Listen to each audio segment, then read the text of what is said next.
marilah kita panjatkan kepada alam besar Muhammad SAW Muhammad.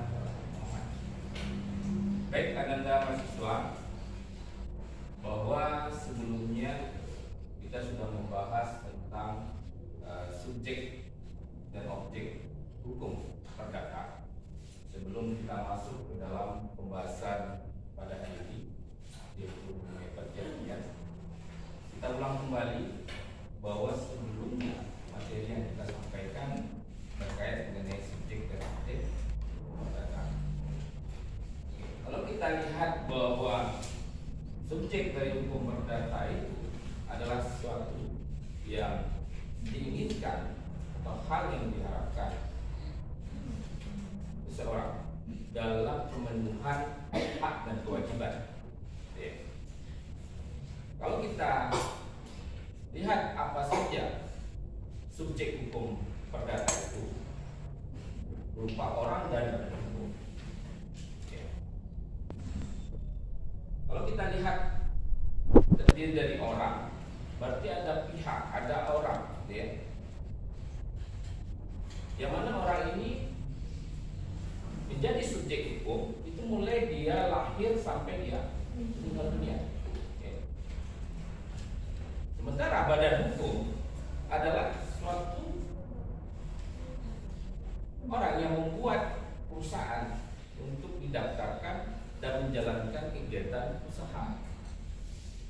Bisa saja berbentuk usaha terbatas atau PT, bisa CV, bisa yayasan. Sementara orang sebagai badan hukum itu ada membagi apakah orang tersebut mempunyai kewajiban terhadap hukum yang dilakukannya, diatur berbagai undang-undang yang semua itu tercakup dalam hukum perdata, seperti undang-undang perkawinan. Di dalam undang-undang perkawinan, seseorang itu cakap hukum menjadi subjek hukum setelah dia umur 21 tahun. Setelah adanya ketetapan undang-undang menetapkan seseorang bisa melakukan pernikahan itu adalah umur 21 tahun. Bagaimana kalau seorang belum 21 tahun dalam menjadi suatu pihak atau menjadi subjek hukum? Bisa, harus ada persetujuan orang tua kalau umurnya di bawah 21 tahun. Kalau dia di bawah umur 19 tahun, itu bisa melalui keputusan pengadilan. Ada juga ketetapan undang-undang penotariatan bahwa seseorang yang bisa melakukan kegiatan atau menjadi subjek hukum, membuat perjanjian misalnya, atau membuat akta di hadapan notaris. Di undang-undang notaris itu minimal 18 tahun. Apa saja bentuknya? Bisa saja bentuknya adalah dia berkeinginan untuk melakukan jual beli, sementara umurnya di bawah 18 tahun. Apakah itu bisa? Bisa, ya, asal ada keputusan pengadilan. Nah, seseorang itu di zaman saat ini, orang yang sebagai subjek hukum itu bisa saja di bawah dari umur yang telah ditentukan oleh undang-undang, dan itu bisa menjadi subjek hukum apabila dia tidak memenuhi syarat dari umur yang telah ditentukan. Misalnya dia dapat notaris membuat akta beli dia, hibah dia, waris dia, dan dia harus ada keputusan dari pengadilan. Jadi pengadilan akan melihat apakah subjek hukum ini berhak untuk melakukan kegiatan menjadi subjek hukum di dalam langsung. Itu juga dalam perkawinan, dikarenakan ada hal-hal yang saat ini terjadi di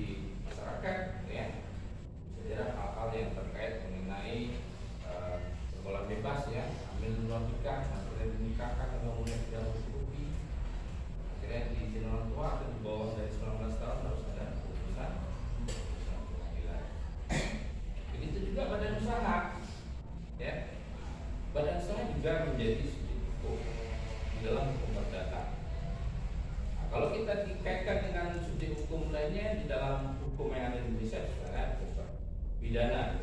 Kalau hukum pidana itu kan orang yang pelaku dalam tindakan yang diatur di dalam kejahatan-kejahatan di KUHP. Ada lagi dia hukum internasional.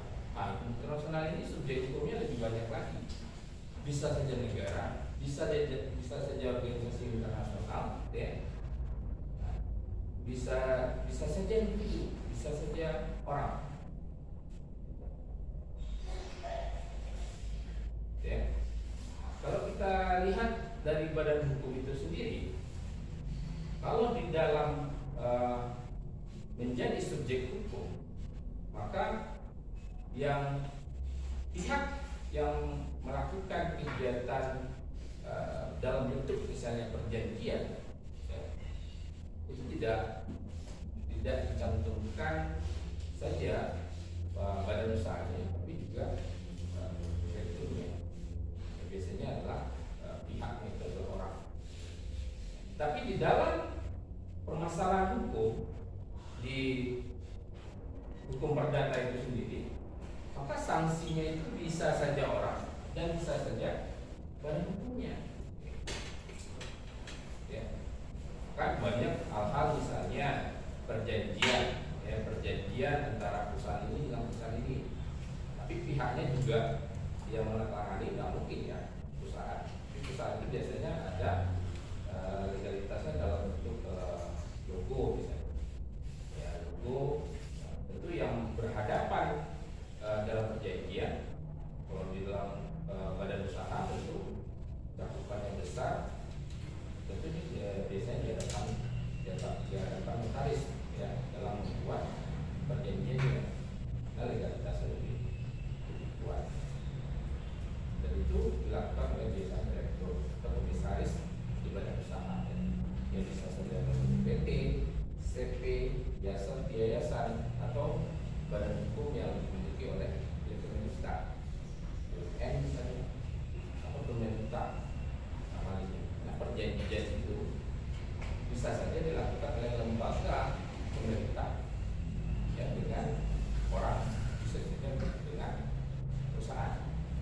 Saya tender itu ya, tender kontrak yang dilakukan antara suatu kementerian misalnya, lembaga negara misalnya, dengan perusahaan-perusahaan atau dengan individu.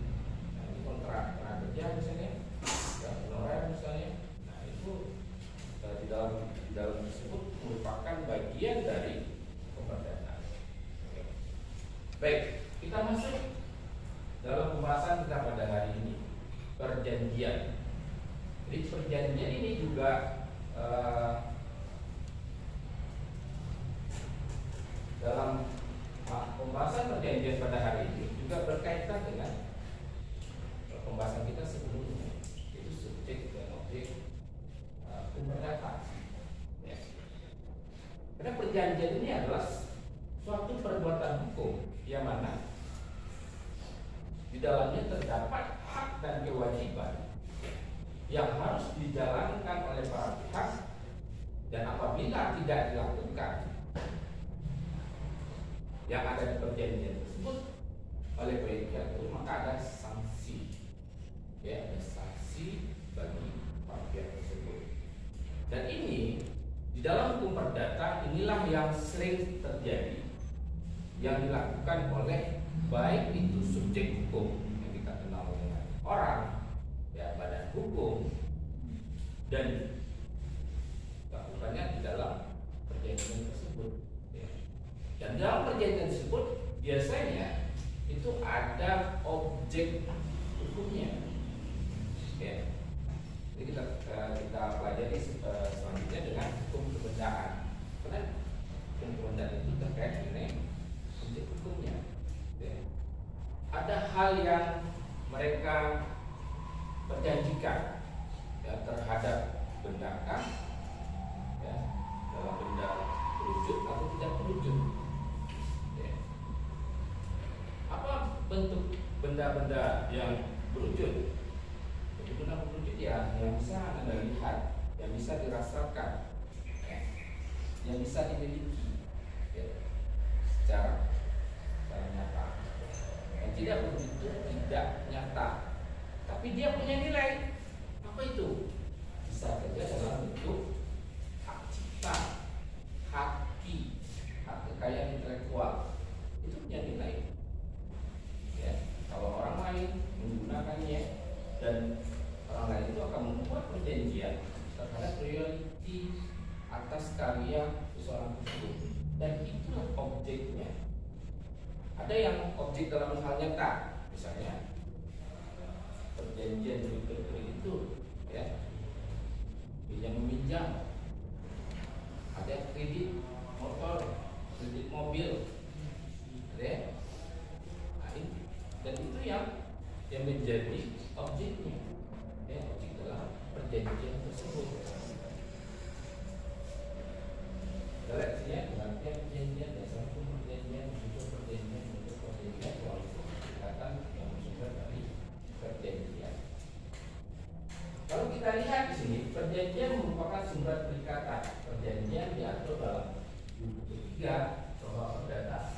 Jadi perjanjian itu merupakan awal terjadinya kesepakatan. Ya.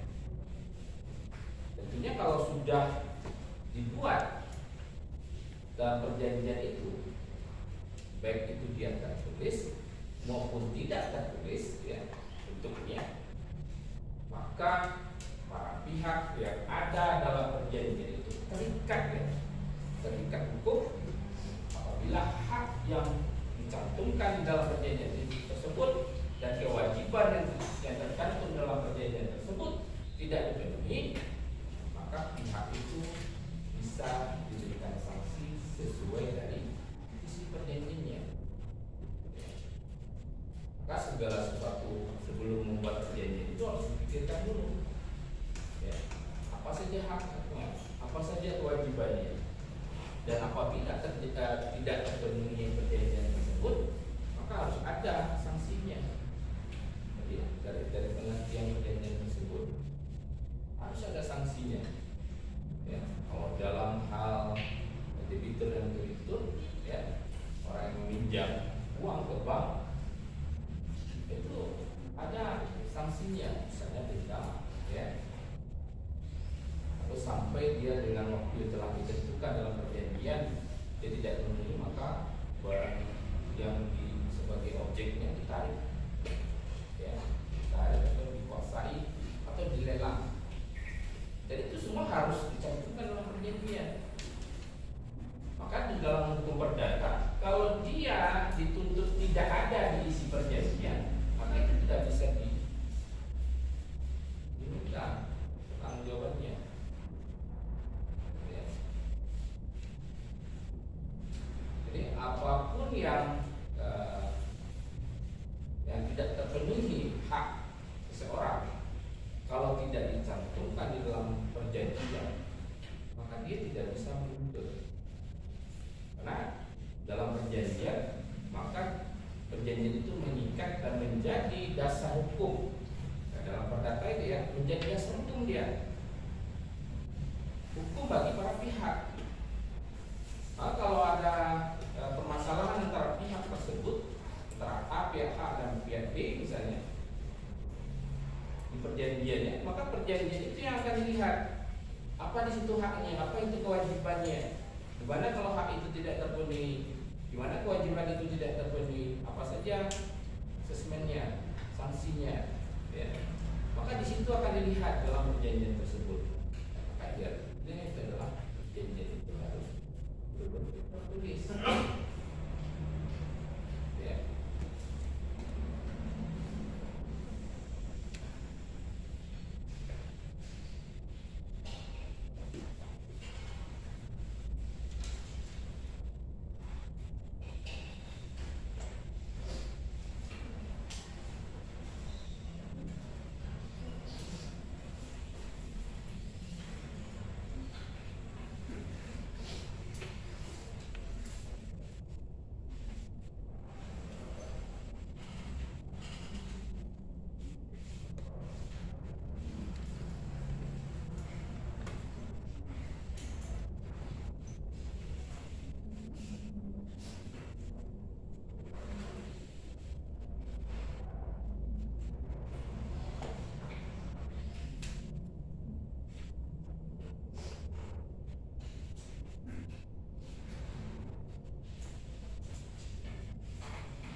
disampaikan oleh Boyono Prodipuro mendefinisikan perjanjian sebagai suatu perhubungan mengenai harta benda antara dua pihak. Ya, harta benda itu menjadi objeknya hukum perdata. Ya, dalam mana satu pihak berjanji atau dianggap berjanji untuk melakukan suatu hal, sedangkan pihak lain menuntut pelaksanaan janji tersebut. Ya, berarti ada di situ adalah haknya kewajiban. Jadi peristiwa ini dimulai suatu hubungan antara dua orang tersebut yang dinamakan perikatan. Maka perjanjian ini menerbitkan suatu perikatan antara dua orang atau perbuatannya dalam bentuk perjanjian itu berupa satu rangkaian perkataan yang mengandung janji-janji atau kesanggupan yang diberikan atau tertulis. Ya. Jadi dalam membuat satu perjanjian ada namanya azas kebebasan berkontrak. Ya. Maka azas dalam perjanjian itu antara para pihak harus tidak ada dirugikan. Makanya pihak-pihak itu harus tampil dan melihat perjanjian tersebut sebelum mengesahkan perjanjian. Dibaca dulu. Ya. Jangan sampai ada kerugian atau tidak tahu dari isi perjanjian itu.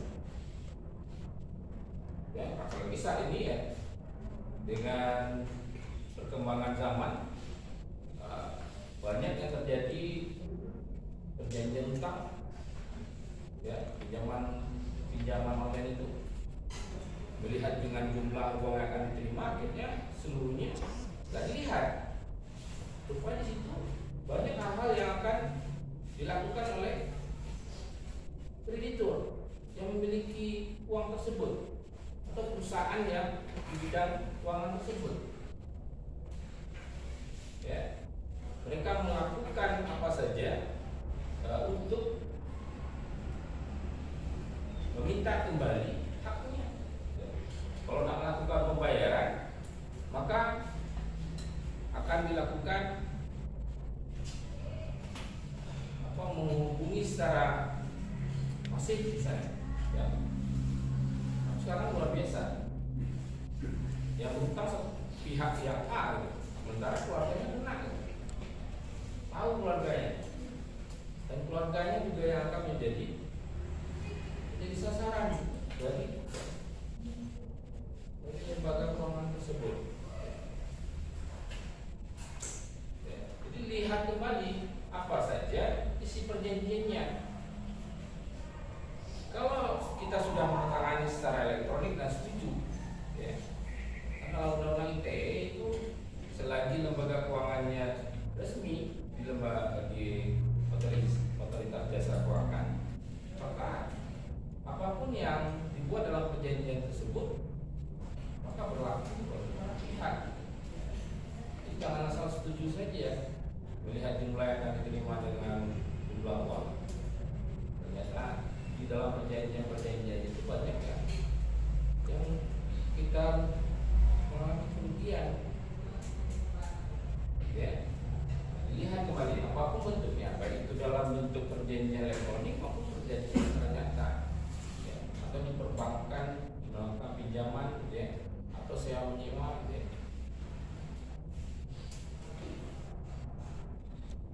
Nah, ini dasar hukumnya, ketentuan diatur dalam pasal 13 ya.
perjanjian tersebut berlaku bagi dirinya. Apa di situ dalamnya ada hak, ada kewajiban, apa sanksi-sanksinya. Maka kalau sudah ditandatangani oleh pihak atau subjek hukum tersebut, maka dia berkewajiban menjalankan isi dari perjanjian tersebut. Bisa saja bentuk perjanjian kontrak kerja misalnya, perjanjian jual beli misalnya, ya, perjanjian sewa menyewa misalnya, dan perjanjian lain. Banyak perjanjian tidak dapat ditarik kembali secara sepihak karena merupakan kesepakatan di antara kedua pihak dan alasan-alasan oleh penyelesaian menyatakan itu.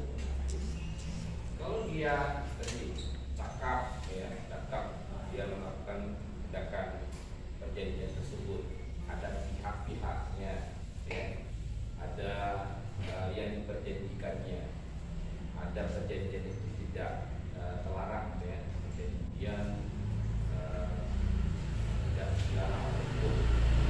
Kalau itu sudah terjadi, maka para pihak itu sudah terikat, kecuali bisa saja pihak-pihak yang di dalam perjanjian tersebut sepakat, ya, untuk merubahnya, itu bisa. Tapi kalau salah satu pihak tidak setuju atas perubahan tersebut sementara sudah ditandatangani oleh para pihak, itu tidak bisa dirubah, ya, tidak bisa dirubah. Makanya terlebih dahulu para pihak harus membaca kembali apa isi perjanjian tersebut. Ya, baik. Nah, dari pembahasan tadi ada pertanyaan? Enggak. Silakan enggak.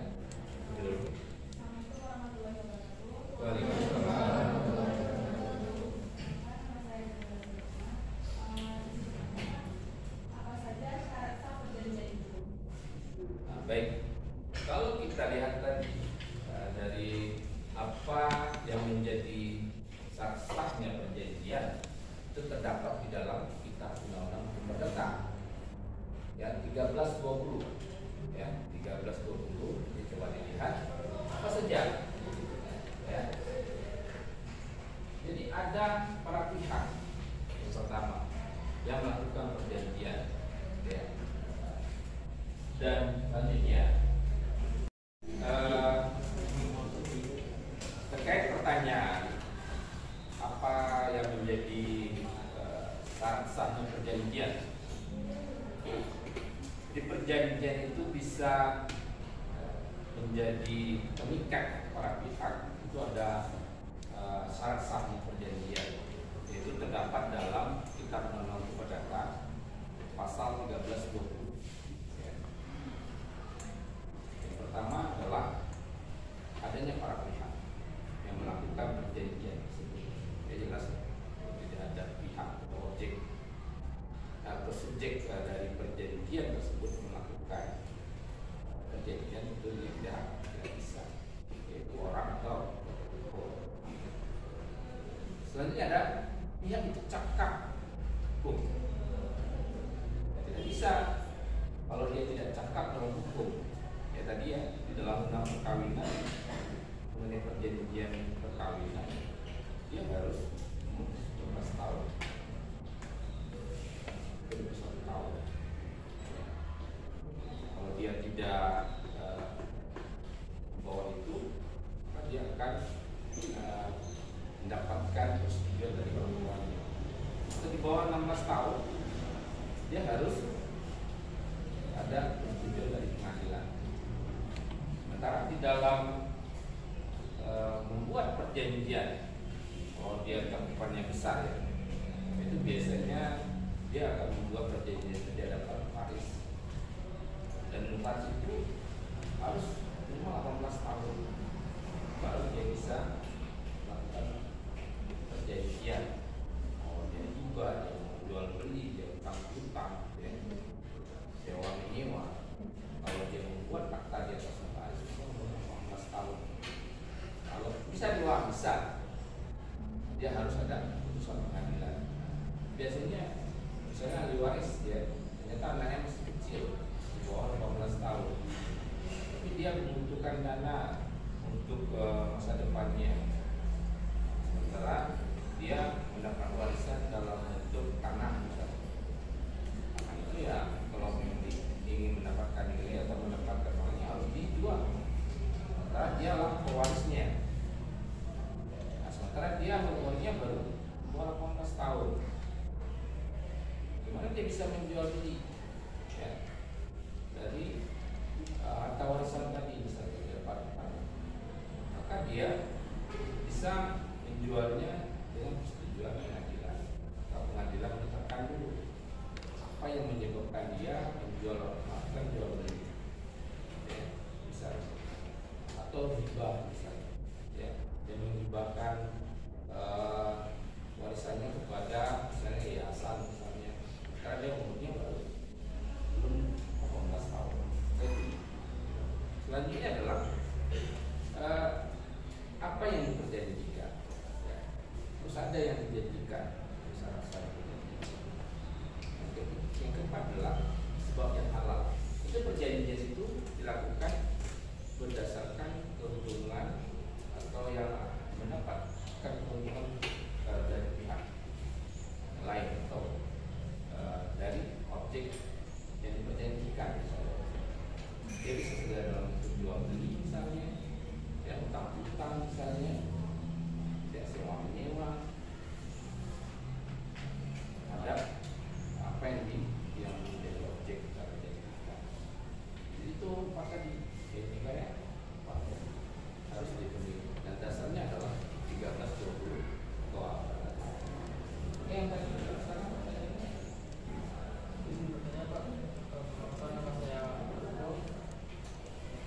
bagaimana pembuktian terhadap perjanjian tidak tertulis? Oke, di dalam perjanjian itu berlaku tertulis dan tidak tertulis,